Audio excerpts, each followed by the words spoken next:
I pozdrav ljudi, evo nas u novoj epizodi Clash Royale i znači ja i moj drug smo napravili znači novi klan srpski dolje crta carevi i ima nas 4. Mi bismo htjeli da uđete u klan, dobit ćete Eldera ko lidera, vi koji prvi uđete, a ovako je potrebno da imate bar 700 donacija za ko lidera, a za Eldera on je mislim besplatan. Znači dobio sam neke tu nove karte, znači dobio sam i X-Bow, Giant Skeletona i Rage. Znači, Rage sam dobio kad sam otvarao Wooden Chest, X-Bow Crowna, Giant Skeleton u Gold Chestu. Ovdje imam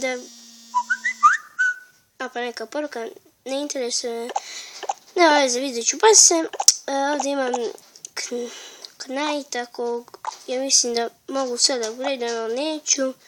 Nego ću da kupim neku kartu koju nema, na primjer Goblin Barrow, Witch i to, ne znam zašto nisam do sada kupio Witch ili dobio. I znači imam tu da upgradeam dosta stvari, 7 karata moram da bi mogu da upgradeam. Znači, klan ima sad trenutno 1635 trofeja, a slika je ovog princa i okolo je plavo i žuto. Znači, uglavnom slika princa. Ova slika princa i znači ostavit ću, znači potrebno je 0 trofeja da uđete, a to će se vremenom povećavati. I eto. Ja bih iskreno skupio ove, kad dobijem u Wooden Chestu gemove do 60, pa da kupim jednu ovu torbicu ovog golda, ovu za 60 golda, 1000 da uzmem.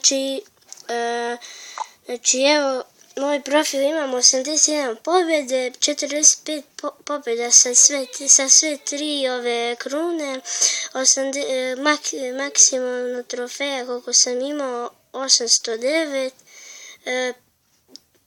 najviše donacije 529, cards find, znači 27 karata sam našao i omiljena karta mi je princ.